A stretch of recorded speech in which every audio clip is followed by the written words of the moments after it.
صل علی محمد و آل محمد نعرہ حیدری یا علی دشمنان اہل بیت پر بے شمار برائے ظہور امام زمان بلند تر صلوات اللہم صل علی محمد و آل محمد حسینیت زندہ باد، حسینیت زندہ باد، مرد آباد، مرد آباد. رحم اللہ من قرأ الفاتحہ.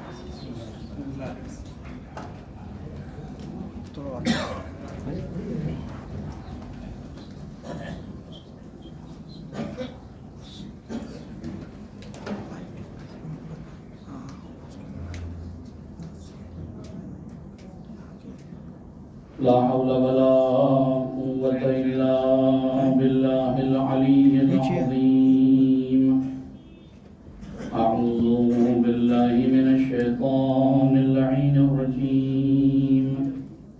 بسم الله الرحمن الرحيم. رب اشرح لي صدري ويسر لي أمري واحلل عقدة من لساني يفقهوا قولي. الحمد لله الذي لم يتخذ صاحبة ولا ولدا ولم يكن له شريك في الملك ولم يكن له ولي من الذل وكبره تكبيرا. اللهم صل على محمد و آل محمد والصلاة والسلام والتحية والإكرام على الرسول النبي الأمي الذي أرسله بالحق بشيرا ونذيرا وداعيا إلى الله بإذنه وسراجا منيرا. سيدنا ومولانا أبي القاسم محمد. اللهم صل على محمد و آل محمد وعلى أهل بيته الطيبين الطاهرين المعصومين المظلومين واللعنة الدائمة الباقية على أعدائهم أجمعين من يوم ظلمهم إلى يوم الدين. عما بعد فقد قال الله تبارك وتعالى في محكم كتابه المجيد والفرقان الحميد وقوله الحق. بسم الله الرحمن الرحيم. يا أيها الذين آمنوا استجيبوا لله وللرسول إذا دعاكم لما يحييكم. صلوات محمد وعلى اللهم صل على محمد و آل محمد. سورہ مبارکہ انفال کی آیت نمبر 24 جس کے حوالے سے مستقل گفتگو جاری و ساری ہے.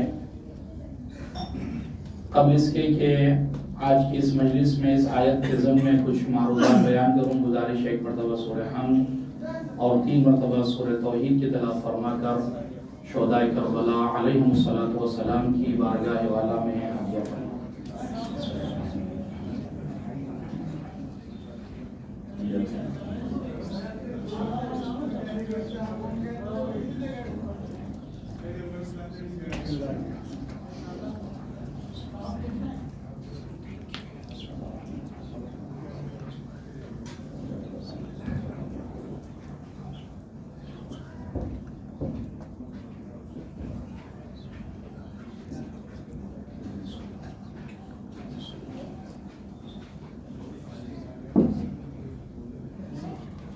صلوات محمد وعلى محمد. اللهم صل على محمد و آل محمد.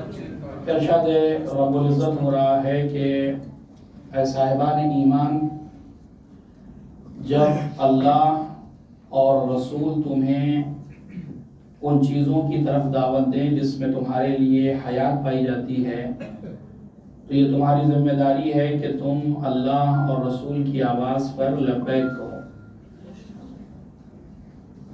تم بجائے یہ کہ بہانے اور ان کے حکم کی تعمیل میں تاخیر کروں، ادھر اللہ اور رسول کا حکم آئے فوراً اس حکم کی تعمیل میں جتنا ہو سکے اپنے آپ کو مشغول کرو، جتنا ہو سکے اس امر کو جلد از جلد انجام دو۔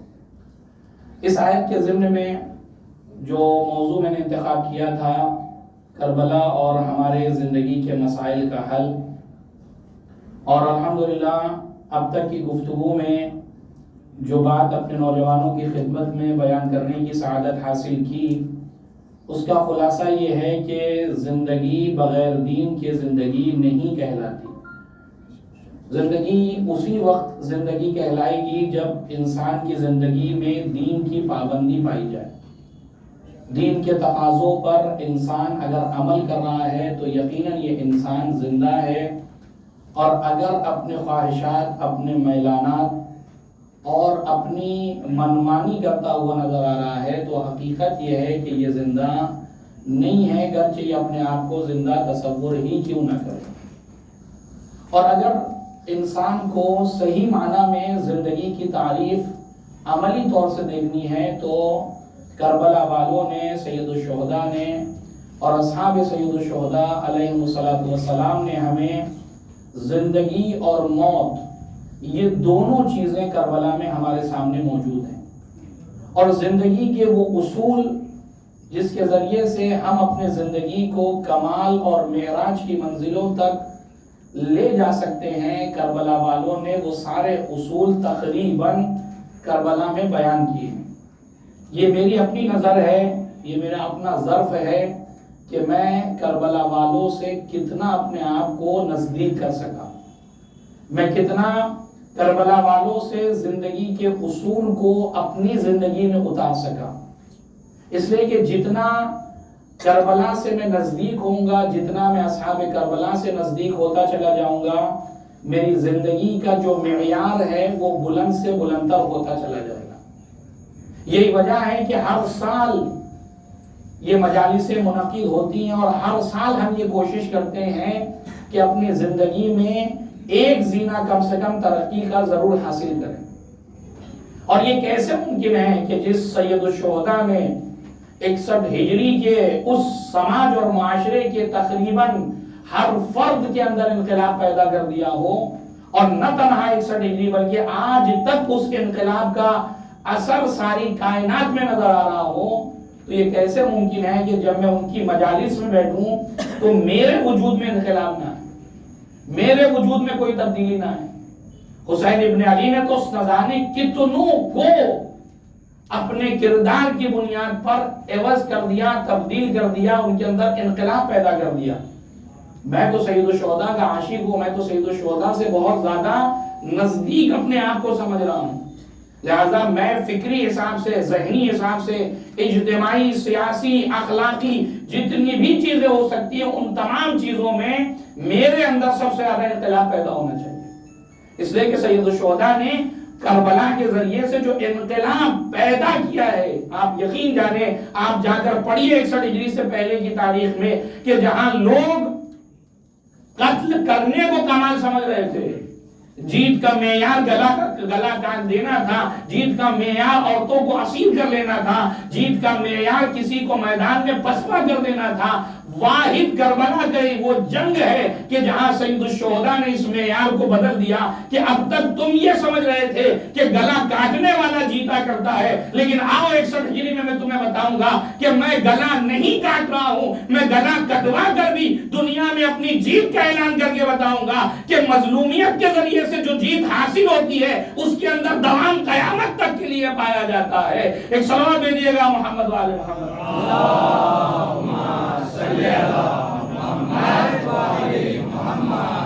یزیدی یہ سوچ رہے تھے سید الشہداء کو میں نے قتل کر دیا لہذا ہماری جیت ہے، لیکن حقیقت یہ ہے کہ یہ جیت اس معنی میں جیت ہے ہی نہیں۔ یہ وجہ ہے کہ سید سجاد سلام اللہ علیہ سے کسی نے پوچھا کہ مولا آپ کے بابا جس مقصد کے لیے قیام کر رہے تھے وہ مقصد حاصل ہوا یا نہیں ہوا؟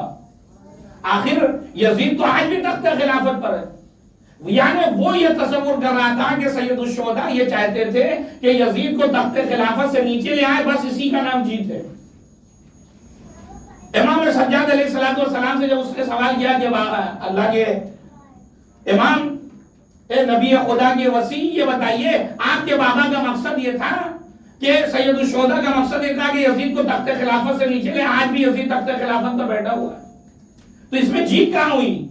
سید الشہداء نے کہا، سید الشہداء کے وہ بیٹے نے امام سجاد فرماتے ہیں کہ تو نے ابھی غور ہی نہیں کیا کہ کربلا ہے کیا چیز، لہذا امام سجاد کہتے ہیں کہ رک ابھی، جب شام کے انہی میناروں سے اذان میں جب اشہد ان محمد رسول اللہ تیرے کانوں سے ٹکرائے گی، تب فیصلہ ہوگا کہ کون جیتا ہے اور کون ہارا ہے۔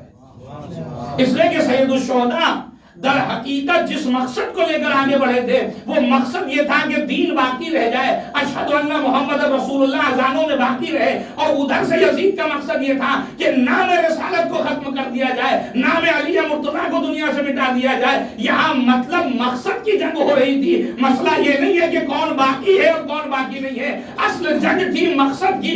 اگر قیام سید الشہداء سے اشہد ان محمد رسول اللہ باقی ہے تو اس کا مطلب یہ ہے کہ سید الشہداء جیتے ہیں، اور اگر اشہد ان محمد رسول اللہ دنیا سے ختم ہو گیا تو اس کا مطلب یزید جیتا ہے۔ لیکن آج بھی اذانوں میں گواہی رسالت بتا رہی ہے کہ حسین کل بھی جیتے تھے اور قیامت تک جیتے رہیں گے۔ ایک صلوات بھیجیے گا محمد والے محمد۔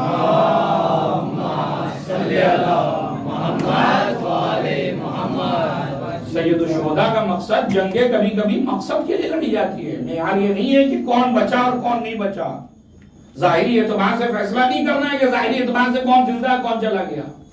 لہذا کربلا آج بھی حیات بانٹ رہی ہے، اور اسی ضمن میں جو گفتگو ہماری جاری تھی کہ اگر ایک انسان کی صحیح معنی میں زندگی اسی وقت ہو سکتی ہے جب اس کو بدن سالم نصیب ہو، جب اس کی زندگی میں امن و امان ہو، اس کے سماج اور معاشرے میں۔ تیسرا مرحلہ تھا کہ اسے رزق واسعہ، یعنی رزق میں اس کے وسعت ہو۔ چوتھی چیز جو گفتگو چل رہی تھی وہ انیس الموافق۔ انیس الموافق میں زوجہ صالحہ میں گفتگو ہو چکی، ولد صالح پر گفتگو ہو چکی، اور گزشتہ مجالس میں نے آپ کی خدمت میں خلیط الصالح، ایک نیک دوست کس طریقے سے ہمارا ساتھی بن سکتا ہے اس پہ گفتگو ہوئی۔ اب امام فرماتے ہیں کہ 4 چیز ہو گئی، امام فرماتے ہیں 5ویں چیز اگر یہ نہ ہو تو ان چاروں کا ہونا نہ ہونے کا کوئی معیار نہیں ہے۔ اگر یہ چاروں ہوں اور وہ 5ویں نہ ہو تو انسان کی زندگی پھر بھی عذاب بن کر رہ جائے گی۔ اس لیے کہ ان چاروں میں، ان 5 میں سب سے زیادہ امپورٹنٹ اس 5ویں چیز کی ہے۔ کہ وہ کون سی چیز ہے؟ امام فرماتے الدعا۔ الدعا یعنی سکون، الدعا یعنی اطمینان، الدعا یعنی حالت اضطراب سے آگے کی کیفیت، یعنی جب انسان مکمل طریقے سے مطمئن ہو جائے۔ آپ دیکھیں اگر انسان کے پاس صحت ہے، امن و امان بھی ہے، رزق واسعہ بھی ہے، انیس الموافق بھی ہے، لیکن اسے سکون نصیب نہیں ہے، اسے اطمینان نہیں ہے، اضطراب کی منزل میں ہے، وہ کیفیت پیدا نہیں ہو پا رہی، جسے ہم طمانینت کہتے ہیں، جسے ہم اطمینان کہتے ہیں، جسے ہم سکون کہتے ہیں، تو ساری چیزیں ہونے کے باوجود ان ساری چیزوں کا ہونا نہ ہونا بیکار ہو جائے گا۔ اگر انسان اضطراب کی منزل پر ہو، اگر انسان کے اندر سکون نہ ہو، اگر انسان مطمئن نہ ہو ان چیزوں سے، تو یہ ساری چیزیں ہونے نہ ہونے کا کوئی معیار نہیں ہے۔ لہذا انسانی زندگی کے لیے جو سب سے اہم چیز ہے وہ ہے سکون کا فراہم ہونا، وہ ہے انسانی زندگی میں اطمینان کا ہونا، وہ ہے انسانی زندگی میں پر وقار و سکینت کے ساتھ انسان کا زندگی گزارنا۔ اگر یہ چیز انسان کو نصیب ہے تو اس کا مطلب یہ ہے کہ یہ زندگی کہلانے کا حق رکھتی ہے۔ اے اسلام، تو نے زندگی کے اصولوں کو معین کیا ہے، ہمیں ایسی زندگی سے روشناس کرا دے عملی طور سے کہ جس کو دیکھنے کے بعد میں کہہ سکوں کہ ہاں یہ ہے سکون کا مرقع، کہ اتنے مصائب اور اتنے عالم اور اتنی مصیبتیں ہونے کے باوجود بھی جس کیفیت کے ساتھ سکون کے ساتھ زندگی گزار رہا ہے۔ وہ سکون حاصل کیسے ہوتا ہے؟ اس سکون کی کیفیت کیا ہے؟ آخر اگر مجھے بھی اپنی زندگی میں وہ سکون چاہیے تو وہ سکون کیسے حاصل ہو؟ قرآن نے کہا گھبراؤ نہیں، اس کا علاج بھی ہم اسی قرآن میں بیان کریں گے۔ فرمایا الا بذکر اللہ تطمئن القلوب، اگر کوئی چیز انسانی نفس کو سکون واقعی فراہم کر سکتی ہے تو وہ کوئی اور چیز نہیں ہے بلکہ اللہ کا ذکر ہے جو تمہیں سکون واقعی فراہم کر سکتا ہے۔ یہ ذکر الہی ہے جو تمہارے نفس کو، جو تمہاری روح کو صحیح معنی میں سکون ادا کر سکتا ہے، اور جتنا تم اس مرحلے میں کام کرتے چلے جاؤ گے اتنا تمہارے نفس کے اندر، تمہاری روح کے اندر سکون کے معنی جو ہے وہ وجود میں آتے چلے جائیں گے۔ اور عزیزو یاد رکھیے گا، میں عملی طور سے اپنے نوجوانوں کو کچھ مثالیں دینا چاہ رہا ہوں تاکہ وہ اس چیز کو احساس کر سکیں کہ آخر اگر سکون ہو ذکر الہی کے ساتھ تو انسان کتنا ہی پرخطر ماحول کیوں نہ ہو اپنے آپ کو مطمئن محسوس کرتا ہے۔ یہ طاقت آئی کیسے؟ ذکر خدا سے آئی ہے۔ عملی طور سے اس کی مثالیں لیتے جائیے۔ ایک صلوات بھیجیے گا محمد والے محمد۔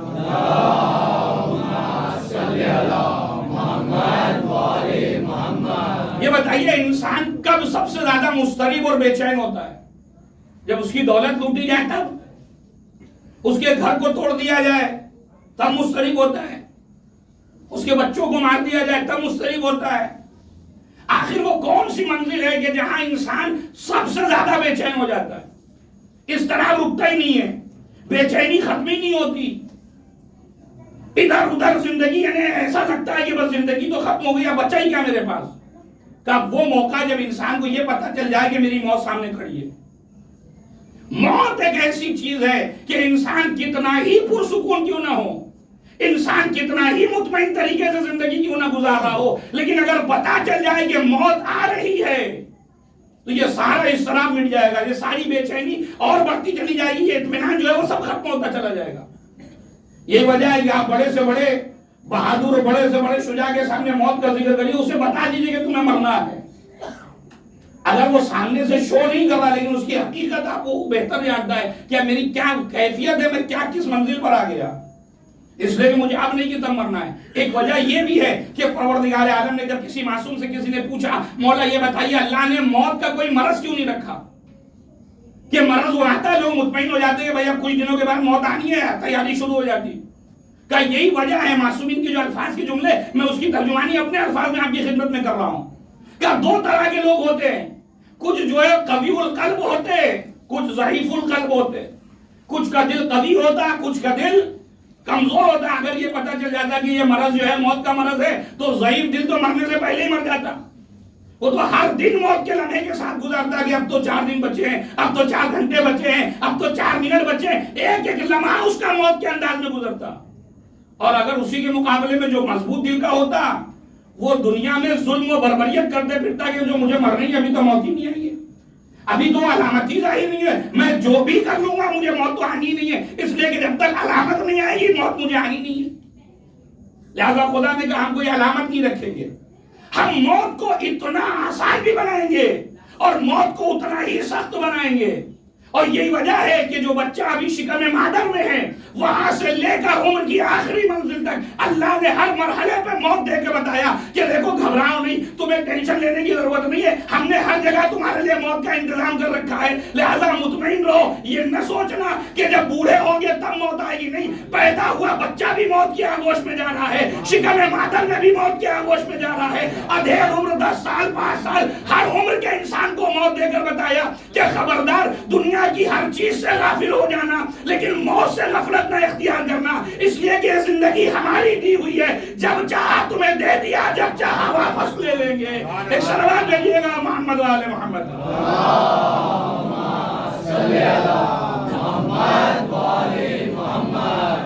لہذا موت کا کوئی مرض معین نہیں کیا، یہ تو ہمارا اختیار ہے، ہم نے تمہیں دیا، نہ تم سے پوچھ کے زندگی دی تھی اور نہ تم سے پوچھ کے زندگی واپس لینے والے ہیں۔ لہذا موت کے لیے ہمارا وقت ریڈی ہونا ہوتا نا، کبھی کبھی نوجوان کے ذہن میں آتا ہے کہ ارے موت تو بڑھاپے میں آتی ہے، اور یہ وجہ ہے کہ آپ دیکھیں پوری جوانی انسان جو ہے وہ معصیت خدا میں کبھی کبھی گزار دیتا ہے، خدا نہ خواستہ، اور جب ریٹائر کی منزل آتی تب وہ تسبیح لے کر حمامۃ المسجد بنتا نظر آتا ہے، انہیں مسجد کا کبوتر۔ ایک صلوات دیجیے گا محمد والے محمد۔ یعنی جب گورنمنٹ نے آپ کو کسی کام کا نہیں چھوڑا تو کہا اب اللہ کی بارگاہ میں چلو، اب آپ کسی کام کے نہیں رہے، اب چلو خدا کی بارگاہ میں۔ یہ خود عزیزان گرامی اپنا ایک موضوع ہے، شاید میں میرے موضوع سے متعلق گفتگو نہیں ہے، لیکن میں یہ بات آپ کی خدمت میں عرض کروں، ہمارے ساتھ آج مشکل یہ ہے کہ ہم نے جو فری ٹائم رکھا ہے وہ دین کے لیے رکھا ہے، جبکہ میں مستقل آپ کی خدمت میں یہ بات درج کر رہا ہوں کہ دین ہی در حقیقت زندگی ہے۔ ہم دین سے ہٹ کر سوچنے کی کوشش کر رہے ہیں۔ مولانا نے کہا کہ آ جائیے 2 گھنٹے کا درس ہے، آپ کی شرکت ضروری ہے۔ اس نے کہا رکیے مولانا، فوراً موبائل دے گا، یہ وہ کام مولانا ٹائمنگ۔ اگر میرے پاس کوئی فری ٹائم ہوا، اگر ہوا تو اس اگر میں بھی اگر ہے اور میرا دل چاہا تو میں اس درس میں آ جاؤں گا، اس لیے کہ میرے پاس جو فری ٹائم ہے وہ آپ کے لیے میں نے نکال رکھا، وہ مسجد کے لیے رکھا، وہ امام بارگاہ کے لیے رکھا، لیکن جو میرا امپورٹنٹ ٹائم ہے وہ میرے آفس کے لیے ہے، میرے دوستوں کے لیے، میری فیملی کے لیے، دین کے لیے اگر فری ٹائم ہوا لائف میں تو دے دوں گا۔ لیکن عزیزوں، کیا یہ نظریہ صحیح ہے؟ اگر آپ دیکھیں تو انسانی زندگی کا جو گولڈن ٹائم ہے، مجھے جو لگتا ہے، میرا اپنا تجزیہ، آپ کی نگاہ ہو سکتا کچھ اور ہو، کہ جو گولڈن ٹائم انسان کی لائف میں وہ 3 ہیں۔ ایک نماز صبح کا وقت ہے کہ جب انسان تھک ہار کے سو رہا اور زبردست طریقے سے سو رہا ہے، ایسا سو رہا ہے کہ اب اسے کسی کا ڈسٹربنس یہاں پر پسند نہیں ہے، کہ مجھے گھر کا کوئی آدمی بھی نہ ہلائے تو کتنا بہتر ہے۔ لہذا یہ ایسا وقت میرا زندگی کا قیمتی وقت جہاں میں ساری دنیا کی مشغولیت کو چھوڑ کر اطمینان سے سو رہا ہوں۔ دوسرا قیمتی وقت جب میں نے کوئی بزنس کیا ہے، کہیں پہ نوکری کر رہا ہوں، کہیں پہ جاب کر رہا ہوں، ابھی میں نے اپنی زندگی کی خاص طور سے ممبئی میں 11 بجے لائف شروع ہوئی ہے، اور ابھی 1 گھنٹہ بھی میں نے ابھی بزنس شروع کیا تھا، ابھی تو گراہک آنے شروع ہوئے تھے، ادھر مؤذن نے کہا اللہ اکبر، 12:30 بجے اللہ اکبر کی آواز آ گئی، یعنی میرے کام کا جو پیک کا ٹائم تھا وہاں پہ اذان کی آواز سنائی دینے لگی۔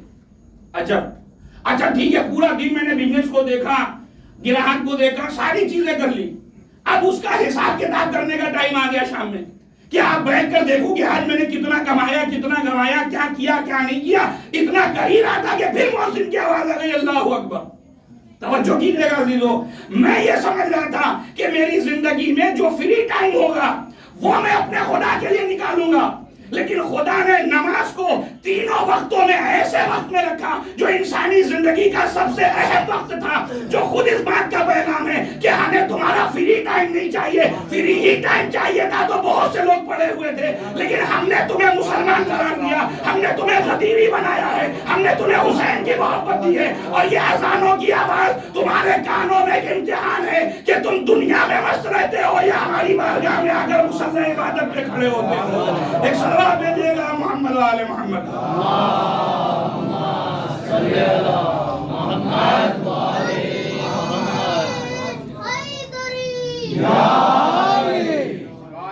مطلب کیا نکلا؟ مطلب یہ نکلا کہ دین فری ٹائم نہیں مانگ رہا آپ سے، دین کو جو آپ کا گولڈن ٹائم ہے وہ چاہیے۔ یہ مت کہیے کہ فری ٹائم ہوگا تو دوں گا مولانا، یہ غلط جملہ ہے، بلکہ جو آپ کی زندگی کا اہم ترین ٹائم ہے وہ دین کو چاہیے۔ اور سب تو چھوڑیے، دین کو آپ کی زندگی سے مطلب ہے، دین کو آپ کی زندگی چاہیے۔ گفتگو کہاں چل رہی تھی؟ گفتگو یہ ہو رہی تھی کہ کون سا ایسا وقت ہے کہ جب انسان اپنے آپ کو مضطرب محسوس کرتا ہے، دولت چھن جانے کے بعد، اولاد چھن جانے کے بعد، گھر چھن جانے کے بعد، کون سا ایسا ٹائم ہے کہ یہ ساری چیزیں ہیں، اضطراب ہے، سب جگہ ہے، لیکن سب سے زیادہ اضطراب جب انسان کی جان پر بن جائے، بے چینی کا عالم، پتا ہے کہ اب نہیں تب مر جاؤں گا، کتنا اتنا انسان تڑپے گا، کتنا بے چین رہے گا، اس کے اضطراب کو کیسے کم کیا جائے؟ کہ یہ اضطراب کم ہوگا ذکر خدا سے۔ مولانا عملی طور سے کوئی نمونہ پیش کریے کہ جہاں کسی کی زندگی داؤں پہ لگی ہو لیکن اس کے اطمینان کا ایسا عالم ہو کہ کائنات میں کسی کے پاس ایسا اطمینان نظر نہ آئے۔ آئیے شب ہجرت میں آپ کو دکھاؤں ایک انسان ہے جو رسول اللہ کی بارگاہ میں کھڑا ہے، اللہ کے رسول نے کہا یا علی آپ کو میرے بستر پر سونا ہے۔ دیکھیں بات سونے کی نہیں ہے، بات یہ ہے کہ باہر 40 ننگی تلواریں کھڑی ہیں، اگر میں اور آپ ہوتے تو کہتے رسول اللہ کیا ہم ہی ملے تھے آپ کو؟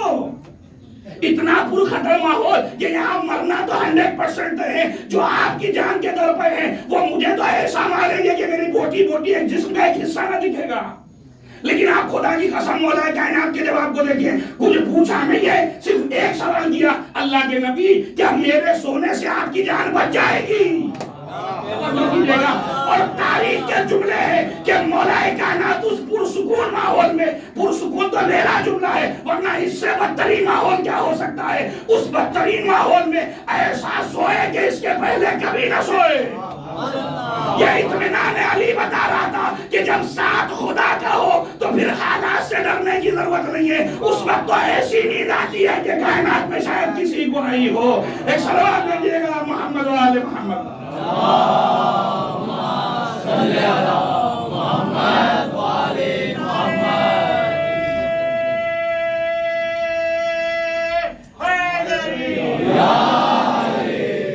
اتنا اطمینان، اتنا اطمینان، اور کیا کہنا، شاعر بھی کہاں پیچھے ہٹنے والے ہیں۔ نے کہا کہ میرے کرار کا سونا ہر ایک سونے سے مہنگا ہے، میرے کرار کا سونا ہر ایک سونے سے مہنگا ہے۔ علی کو رات بھر توحید کی الفت جگاتی ہے، عدو بستر نبی کا، عدو بستر نبی کا، موت کا ڈر، خوف کا پہرا، اگر ماحول یہ ہو تو علی کو نیند آتی ہے۔ صلوات دیتے گے۔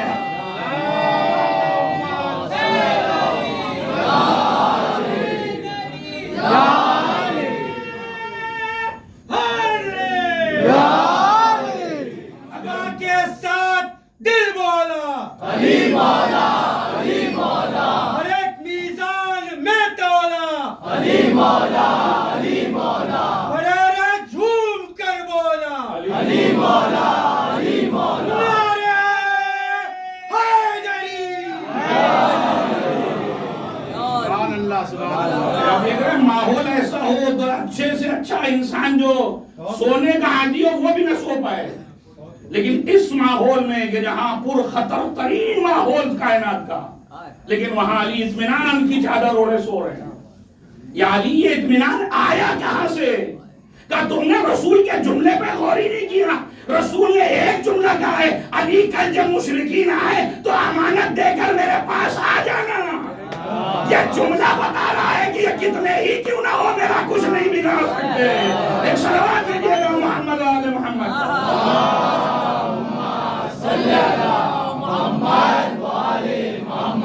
تمہیں رسالت کی باتیں سمجھ میں نہیں آتی، میں تو رسالت کے اشاروں سے واقف ہوں۔ رسول کا یہ جملہ کہنا، علی کل جب مشرکین آئے تو امانت دے کر مدینہ تشریف لے آنا۔ اگر مجھے مرنا ہی تھا تو رسول کہتے ہی کیوں کہ کل امانتیں واپس کر دینا۔ یہ جملہ رسول کا میرے قلب میں اتنا اطمینان بخش ہے کہ اب علی ایسے سوئے لے کہ پہلے کبھی نہیں سوئے۔ کیوں؟ اس لئے کہ رسالت پر یقین ہے، رسالت پر اطمینان۔ ایک صلوات دیجیے گا محمد والے۔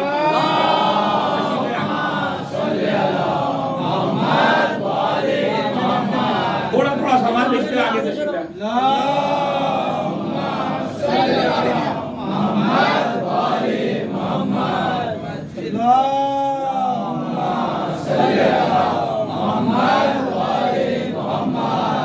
یہ اطمینان علی ابن ابی طالب کا حال، اور یہاں صرف زندگی کو آپ میں اطمینان دیکھ رہے ہیں۔ آئیے اس جگہ پر بھی آپ کو میں اطمینان کا وہ منظر دکھاؤں کہ جب کسی کے سر پہ اگر ضربت لگ جائے، یہ بتائیے سر پہ ضربت لگنے کے بعد انسان کی بے اطمینانی کہاں پر ہوگی؟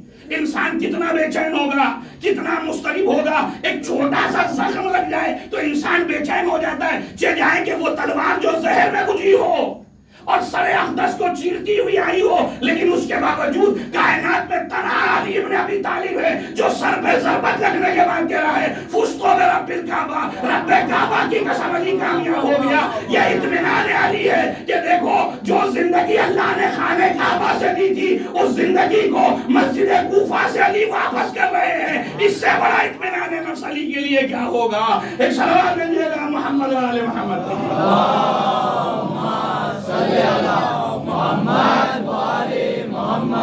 یہ اطمینان کیفیت کیوں ہے؟ چونکہ دین پر عمل کیا ہے۔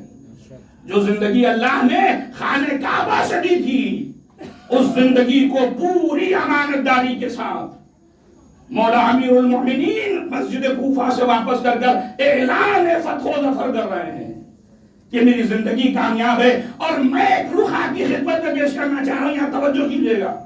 یہ آخر مولا نے یہاں پر اپنی کامیابی کا اعلان کیوں کیا؟ دیکھیں، انسان کامیابی کا اعلان اسی وقت کرتا ہے جب سماج اور معاشرے میں کوئی برائی ہو اور اس برائی کو وہ ختم کرنے کی فکر میں لگاؤ، اور ایسا ہو جائے کہ مرتے مرتے اس کامیابی میں وہ جو سماج میں برائی تھی وہ ختم کرتا ہوا چلا جائے، تو مرنے والا ضرور یہ جملہ کہے گا کہ خدا کا شکر ہے کہ میں اس مرحلے میں کامیاب ہو گیا، میری آنکھ بند ہونے سے پہلے یہ سارے مسئلے حل ہو گئے۔ ہوتا یا نہیں ہوتا؟ اب آئیے مولا کائنات کی زندگی کو اٹھائیے۔ سب سے بڑا فتنہ جو مولا کائنات کی زندگی میں، وہ دو طرح کے فتنے تھے۔ ایک فتنہ وہ ہے جو شام میں بویا گیا، اور ایک فتنہ وہ ہے جو بعض احمق دوستوں نے اپنے آپ گڑھ لیا۔ وہ شام والا فتنہ کیا تھا؟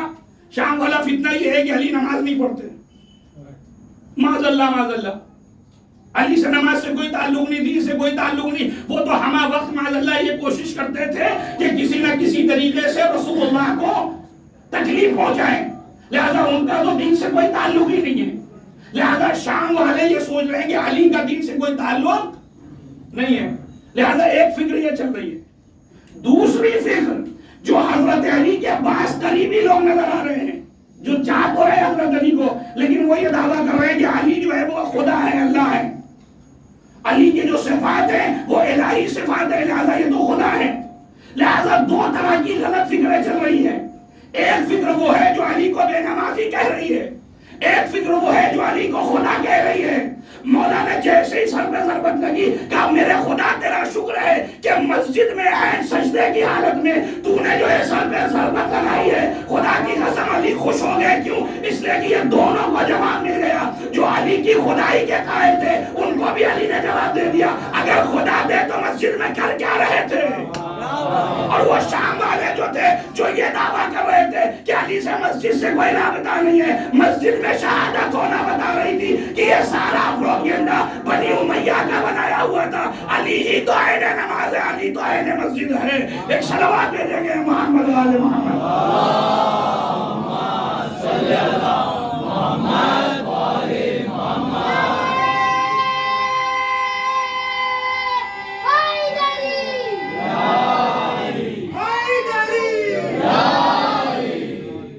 دونوں کے فرق کو نظر رکھے۔ علی نے در حقیقت یہ جو اعلان کیا ہے میرے مولا نے، یہ جو سر پہ ضربت لگی ہے، یہ مولا کائنات کے لیے در حقیقت خوشایند اس عنوان سے تھی کہ ان دونوں محاذوں کو مولا کائنات نے جواب دے دیا اپنی ضربت کے ذریعے سے کہ تم دونوں فکری حوالے سے علی کے ساتھی نہیں ہو، نہ علی کو بے نمازی سمجھنے والے اور نہ علی کو خدا سمجھنے والے، ان دونوں کا امیر المومنین سے کوئی تعلق نہیں ہے۔ اس لیے کہ مسجد میں، سجدے میں یا نماز کی حالت میں سر پہ ضربت کا لگنا یہ خود اپنے آپ میں ایک معمہ ہے کہ اگر نمازی نہیں تھے تو سجدے میں کر کیا رہے تھے، گئے کیوں تھے مسجد؟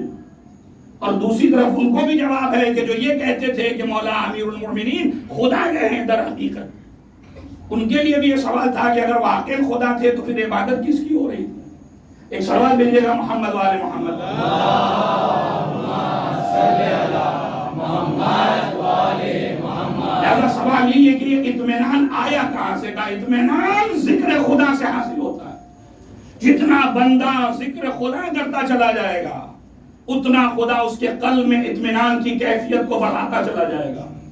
اور یہ تو میں سمجھتا ہوں ایک تو ذاتی علی کی ملکیت تھی، اور یہ اطمینان علی کو جو حاصل تھا وہ میراثی بھی تھا۔ میراثی تھا کیا مطلب؟ کہ اگر میراث میں علی ابن ابی طالب کو بہت سی چیزیں ایسی ہیں جو بیٹوں کو ماں باپ سے میراث میں ملتی ہے، بہت سی ایسی خصوصیات ہیں، ڈاکٹر ہیں جو اس فیلڈ سے تعلق ہیں، جو میں نے اسٹڈی کی ہے، اس میں 14 سے 16 تقریباً خصوصیات ایسی ہیں جو ماں باپ نہ بھی چاہے تب بھی وہ بچوں میں منتقل ہوتی ہیں، باپ کی طرف سے، ماں کی طرف سے، یا خاندانی جو میراث ہے۔ تو میں یہ بات کر رہا ہوں کہ مولا کائنات کے پاس جو اطمینان ہے، جو یہ تمانیت کی کیفیت ہے، وہ تو ایک اپنی ذاتی ہے، اور دوسری کیفیت یہ ہے کہ وہ میراث میں بھی ملی ہے۔ ورنہ مجھے آپ بتائیے کائنات کی کوئی خاتون مجھے لے کر آئیے کہ جو اس مرحلے میں ہو جو ولادت کا مرحلہ ہو، اور اس ولادت کے مرحلے میں کسی ایسی جگہ پر بھی ہو کہ جہاں اگر ایک چھوٹا سا برتن بھی گر جائے تو وہ خاتون مضطرب ہو جائے گی، وہ خاتون بے چین ہو جائے گی۔ کیوں؟ اس لیے کہ ولادت کے مرحلے میں ہے، اس کے لیے اس طرح کی آواز کو سننا ناگوار ہے۔ لیکن سلام کریے علی ابن ابی طالب کی ماں جناب فاطمہ بنت اسد پر کہ خانہ کعبہ تک آئی بھی ہیں، اور آنے کے بعد دیوار میں شک بھی ہوا کوئی اور خاتون ہوتی تو وہ دیوار کو شک ہوتے دیکھتے گھر کو فرار اختیار کرتی، لیکن آج اپنی فاطمہ بنت اسد آواز نے کہ میں حیدر کرار کی ماں ہوں، میرا تعلق بھاگنے سے نہیں ہے، میں اس کے الہی میں یہاں تک آئی ہوں، یہ کوئی طاقت ہے جو مجھے یہاں تک لے کر آ رہی ہے۔ ایک صلوات لیجیے گا محمد و آل محمد۔ صلی اللہ محمد و آل محمد۔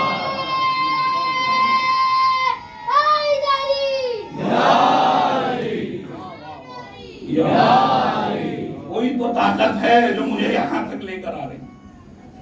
حضور یہ ساری کہانیاں منگرت ہیں، کیوں؟ کہا اس لیے کہ فاطمہ بنت اسد کو کیسے پتا چل گیا کہ مجھے جو ہے وہ خانہ کعبہ تک جانا ہے، ولادت وہاں پر ہوگی؟ وہ کوئی معصومہ تھی کہ کوئی نبی تھی کہ اللہ کی طرف سے انہیں حکم ہوا حضور والا آپ مسلمان تو ہے لیکن آپ قرآن نہیں پڑھتے؟ کیا مطلب؟ کہا جب جناب موسیٰ کی ماں نے جناب موسیٰ کو صندوق میں رکھا تھا تو یہ کیا جناب موسیٰ کی ماں کوئی نبی تھی؟ توجہ کیجیے گا، کیا مادر موسیٰ کوئی نبی تھی کہ ان پر کوئی وحی نازل ہوئی تھی؟ جبکہ قرآن نے وحی کا لفظ استعمال کیا ہے، تو اگر مادر موسیٰ کے اوپر الہام خداوندی ہو سکتا ہے تو فخر موسیٰ حضرت علی کی ماں کے اوپر الہام کیوں نہیں ہو سکتا؟ ایک صلوات دیجیے گا محمد و آل محمد۔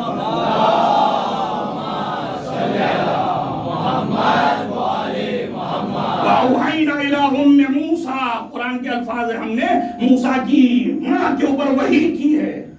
وحی کے معنی علماء لکھتے ہیں کہ الہام خداوند متعال ہوا تھا، تو اگر جناب موسیٰ کی ماں کے اوپر الہام ہو سکتا ہے تو کیا مادر امیر المومنین پر الہام نہیں ہو سکتا؟ اور سوچنے کی بات ہے کہ ٹھیک ہے اگر ماں چلی گئی تو ٹھیک، اچھا اس مرحلے میں باپ تو واقعی بے چین ہونا چاہیے، لیکن کسی جھوٹی تاریخ نے لکھا کہ تمہارے کافر قرار دیے ہوئے جناب ابو طالب کو کوئی بے چینی ہوئی ہو، کسی سے جا کے مل گیا ہو کہ بھائی چلو یہ کیا ماجرا ہو گیا، کسی ڈاکٹر کو بلا دو، کسی انجینئر کو بلا دو، یہ ہوا کیا میری بیوی خانے کعبہ میں وہ بھی ایک نہیں 3 دن سے اندر ہے۔ جناب ابو طالب کا خاموش رہنا اور اطمینان کی چادر اوڑھ کے سونا یہ خود اس بات کی دلیل ہے کہ یہ کوئی معمولی مخلوق نہیں ہے، یہ خدا کی خاص مخلوق ہے جن پر خدا کا خاص کرم بھی ہے۔ ایک صلوات دیجیے گا محمد و آل محمد۔ صلی اللہ محمد و آل محمد۔ لہذا یہاں غور کرنے کی بات ہے، اور یہ الگ بحث ہے، جناب ابو طالب کا موضوع آ گیا، اگر اس پہ گفتگو ہو تو پوری مجلس اسی میں ختم ہو سکتی ہے، لیکن امام معصوم کی ایک حدیث کو بیان کیے بغیر آگے نہیں بڑھوں گا۔ امام فرماتے ہیں لو وضع ایمان ابی طالب، اگر جناب ابو طالب کا ایمان ترازو کے ایک پڑھنے میں رکھ دیا جائے، وَإِيمَانُ هَذَا الْخَلْقِ فِي كَفَّةِ الْأُخْرَى، اور اس پوری کائنات کا ایمان ترازو کے دوسرے پڑھنے میں رکھا جائے تو ایمان ابو طالب بھاری نظر آئے گا۔ اب اس کی اپنی علتیں اس پر بحث ہو سکتی ہے کہ کیوں آخر جناب ابو طالب ہی کو لوگوں نے ٹارگٹ کیا اور کیوں نہیں یہ ایمان پر تبصرہ کیا، لیکن اگر میں گفتگو کروں گا تو کئی گھنٹے درکار ہیں، لیکن شاعر صاحب کو تو 4 مصرے درکار ہے، وہ ساری حقیقت کو بیان کر دیں گے۔ ایک صلوات بھیجیے گا محمد و آل محمد پر۔ صلی اللہ محمد و آل محمد۔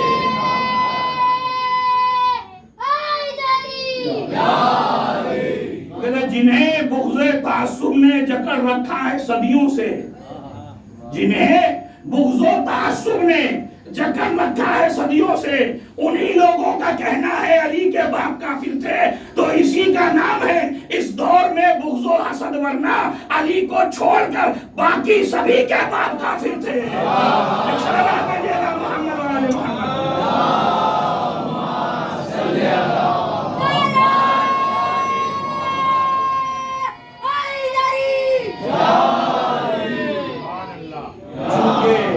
بقیہ جو ہیں ان کے باپ سب کے سب متفق علیہ، کوئی کہہ نہیں سکتا کہ ان کے باپ کافر نہیں تھے، لہذا ان کے کفر کو مولا کائنات کے برابری کرنا تھا، لہذا حضرت ابو طالب کو ٹارگٹ کر لیا تاکہ معاملہ برابر رہے۔ اور یہاں سے باپ کے ساتھ ہی بیٹے کے ساتھ تو اور سبحان اللہ کی منزل ہے، ہر حدیث میں کوئی نہ کوئی چیز اپنی طرف سے گھسا دیا کہ کسی نہ کسی اعتبار سے ان کی فضیلت ثابت ہو جائے، لیکن انہیں نہیں پتا خداوند متعال نے اگر عزت کسی کے حصے میں لکھ دی ہے تو تم کتنی ہی حدیثیں گڑھو اس کی عزت میں کوئی کمی نہیں ہو سکتی. اور کسی ذلیل کو اگر عزیز بنانے کی فکر میں ہو تو ساری کائنات پر بھی اگر اس کے فضائل لکھ دو تو اس کی فضیلت میں کوئی اضافہ نہیں ہوتا. یہ تنہا ذات امیر المومنین ہے کہ جس کے لیے آپ لوگوں نے خود تحریر کیا ہے بزرگان نے کہ کرم اللہ وجہہ. کرم اللہ وجہہ مطلب یعنی وہ ذات جس نے کبھی بت کے سامنے سجدہ نہیں کیا. یہ تنہا امتیاز ذات امیر المومنین کا ہے. اس کے پہلے جتنے بھی ہوں گے وہ سب کسی نہ کسی بت کے آگے سجدہ ریز ہیں. کرم اللہ وجہہ کا لقب دیا ہی اسی لیے گیا ہے کہ علی ابن ابی طالب نے ایک لمحے اور ایک لحظے کے لیے بھی کبھی بت کے سامنے سجدہ نہیں کیا. ایک صلاۃ دیجیے گا محمد و آل محمد.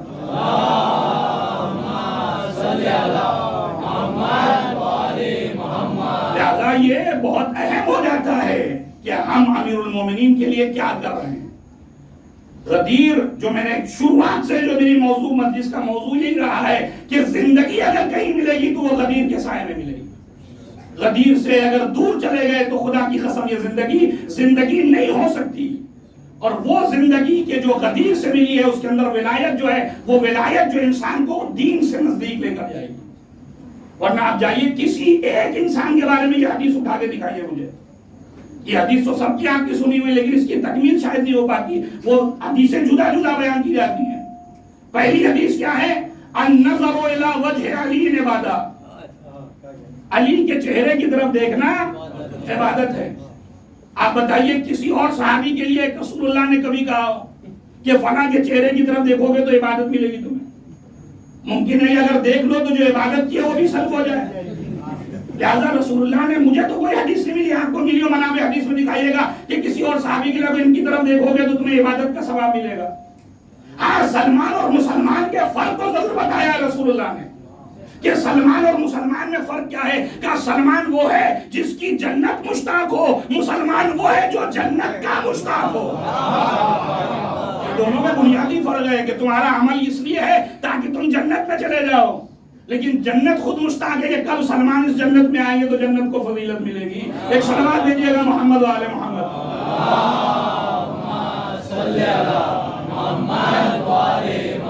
لہذا فرمایا نظر الی وجہ علی عبادہ.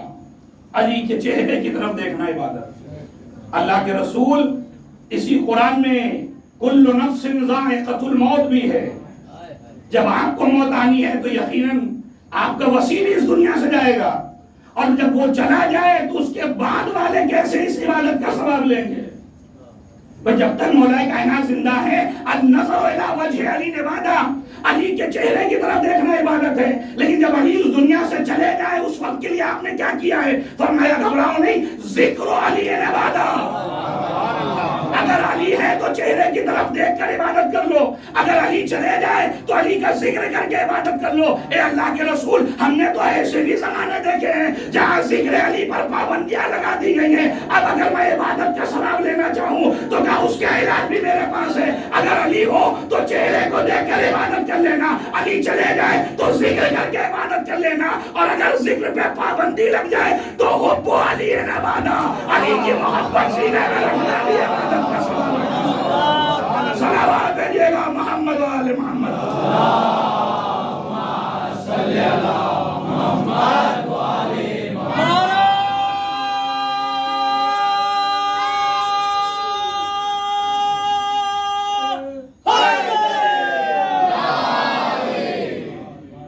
علی اگر ہیں تو النظر الی وجہ علی عبادہ, اگر چلے جائیں تو ذکر علی عبادہ. اگر تذکرے پہ پابندی لگ جائے تو یہ دل میں موجود محبت تو کوئی نہیں چرا سکتا. حب علی عبادہ, علی کی محبت تمہارے لیے عبادت کا درجہ رکھتی ہے. اب اگر اس مقام پر کوئی شخصیت ہو تو اس شخصیت نے جب یہ کہا ہو کہ شیعتنا, ہمارے شیعہ المتبازلون فی ولایتنا, ہمارے شیعوں کی ایک علامت یہ ہے کہ وہ ہماری ولایت کے راستے میں خرچ کرتے ہیں, وہ پیچھے نہیں ہٹتے.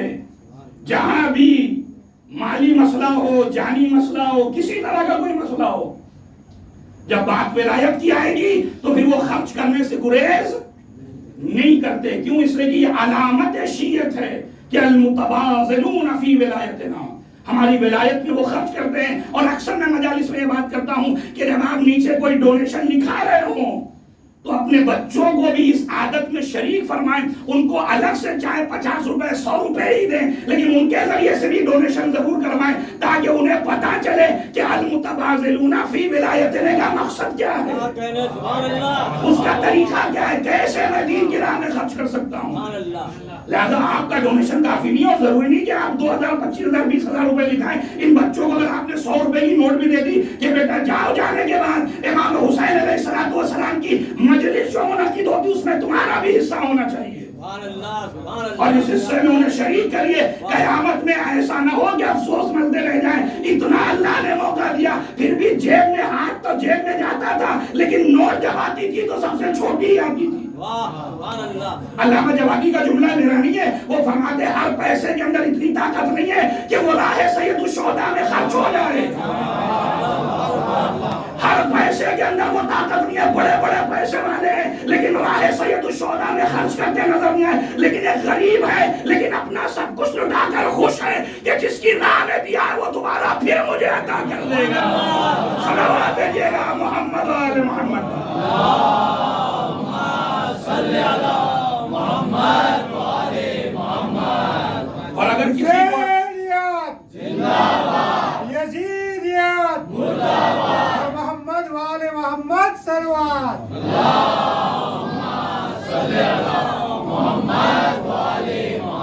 اگر کسی کو شک ہے خدا نہ خواستہ تو وہ 40 کے اس جلوس کو دیکھے, 40 کی اس ضیافت کو دیکھے کہ خدا کی قسم ہم سب کا سلام ان عراقیوں پر, ہم سب کا سلام ان مومنین پر.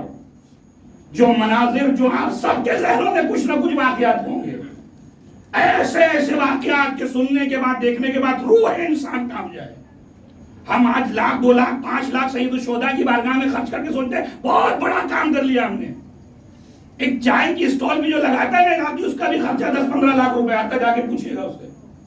لیکن اس کے باوجود وہ ہاتھ جوڑے کھڑا ہوا ہے, سر جھکائے کھڑا ہوا ہے, دل اس کا سید الشہداء کی طرف بھی. مولا یہ جتنا خرچ کیا وہ تو آپ ہی کی عطا کردہ ہے, یہ میری اپنی کیا اوقات تھی میں آپ کی راہ میں خرچ کرتا, یہ آپ نے دیا تھا آپ ہی کی راہ میں واپس کر رہا ہوں. اور یہ واقعہ میں 2000 تقریباً 11 کا آپ کی خدمت میں ذکر کر رہا ہوں. ایک صلوات دیجیے گا محمد والے محمد.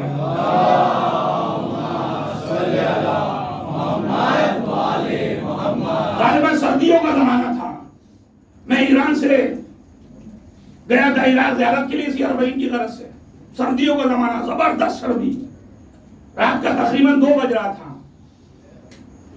میں اٹھا اس موقف سے باہر آیا, رفع حاجت کے لیے جانا تھا. آ کر جب میں دوبارہ اپنے اس موقف کی طرف جانے لگا تو جو موقف کا مالک تھا 2 بجے رات میں باہر بیٹھا آگ کے پاس, اور مستقل ایسا نہیں تھا کہ وہ اس آگ میں لگا ہوا تھا, نہیں, اس کی نگاہیں مستقل کسی کو تلاش کر رہی ہیں کہ کسی اس 2 بجے رات میں جہاں سردی کا عالم سب اپنے اپنے خیمے میں, کہیں ایسا نہ ہو کہ امام کا کوئی چاہنے والا, امام کا کوئی ظاہر یہاں سے گزرے اور اسے کسی چیز کی ضرورت ہو اور میں بیٹھا رہ کر دیکھتا رہ گا.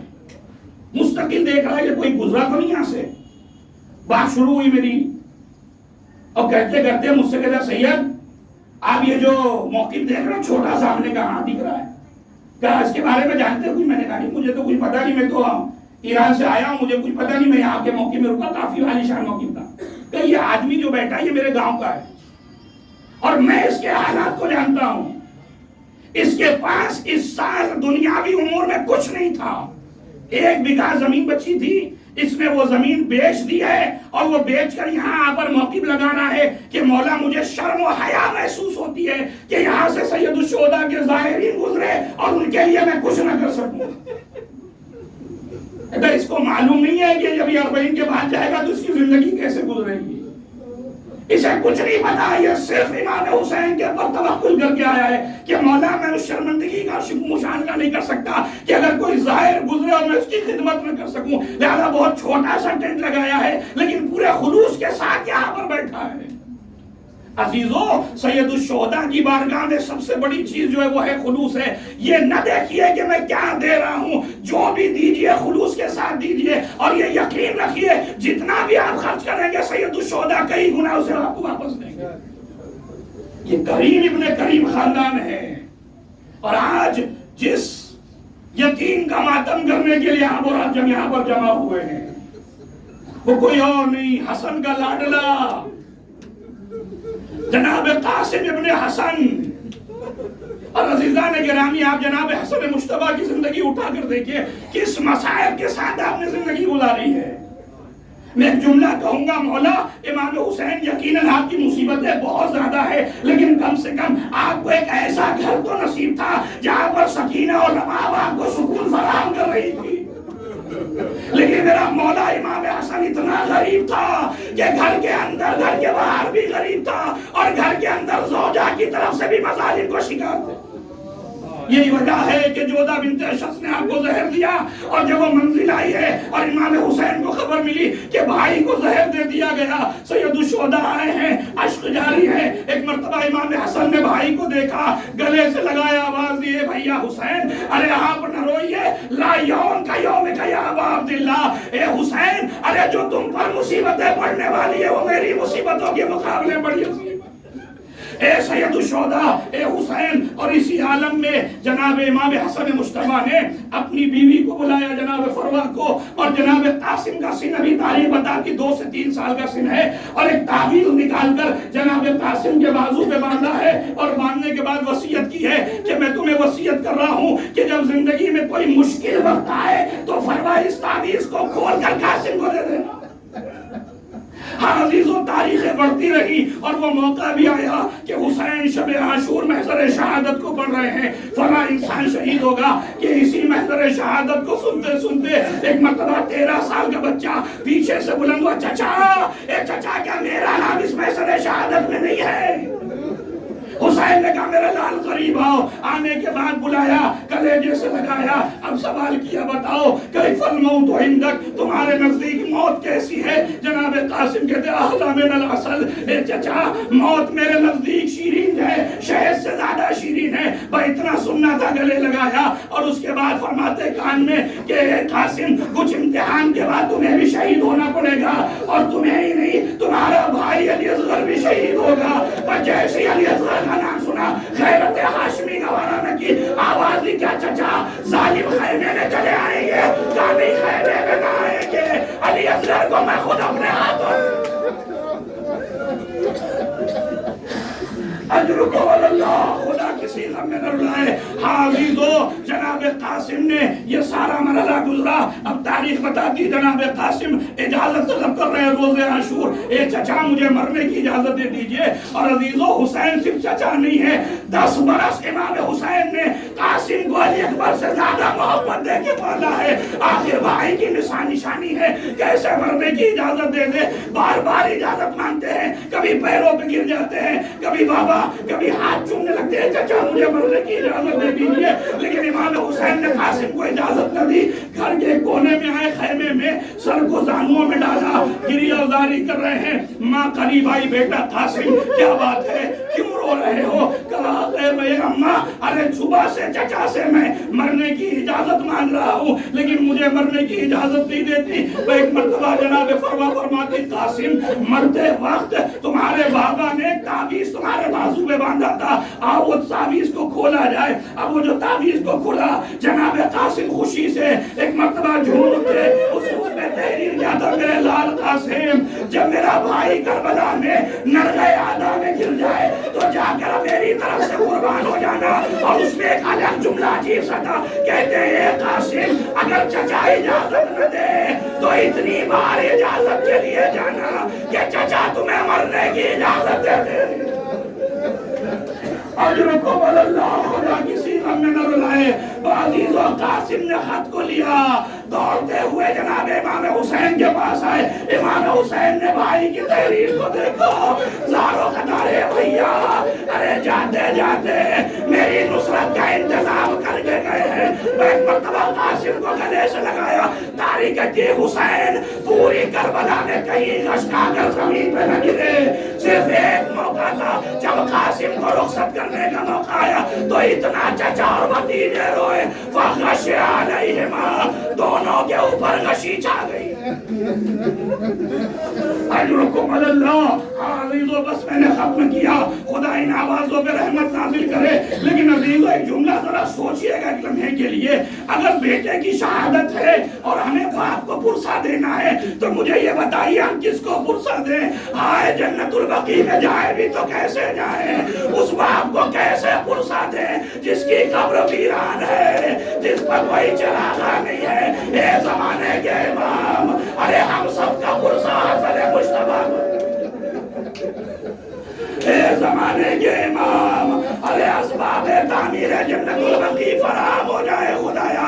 عزیزو لیجئے قاسم کو رخصت کیا، قاسم میدان قتال میں آئے، جنگ کرتے جا رہے ہیں، دشمنوں کو فنار کرتے جا رہے ہیں۔ ایک مرتبہ حمید ابن مسلم لکھتا ہے کہ میں نے دیکھا قاسم کئیوں کو فنار کر چکے، تو ایک شقی آیا، کہتا ابھی میں اس کی ماں کو اس کے غم میں بٹھاتا ہوں۔ ایک مرتبہ وہ شقی پیچھے سے گیا اور چھپ کے ایک ایسا وار کیا کہ حسن کا یتیم زین سے زمین پر آیا۔ ایک مرتبہ آواز دی، چچا میرا سلام قبول کریے۔ حسین تیزی سے دوڑے، جیسے فوجوں نے حسین کو آتا دیکھا، فوجوں میں بھگدڑ مچ گئی۔ حسن کا لاڈلا زمین پر، کبھی گھوڑوں کی ٹاپ سینے پر، کبھی گھوڑوں کی ٹاپ دانوں پر، ہر ٹاپ پہ آواز دیتے، چچا اے چچا جلدی آئیے۔ اب جو گرد ہٹی سارے دشمن چلے گئے، کیا دیکھا حسین ہے جو بھتیجے کو زانوں پہ رکھے۔ اے میرے لال قاسم، ارے تیرے چچا کے لیے بڑا شاخ ہے کہ تو بلاتا رہا لیکن چچا مدد کو نہ سکا۔ لاش قاسم کو اٹھایا، خیمے کی جانب چلے، خیمے سے باہر رکھ دیا، فروا دوڑتی ہوئی آ گئی، اے میرے لال قاسم، ارے کیا اسی دن کے لیے پالا تھا؟ اور اس کے بعد دعا کیا تھا، پروردگار میری قاسم کی قربانی کو قبول کر لینا۔ اے زہرائے مرضیہ، اپنے پوتے کی قربانی کو قبول۔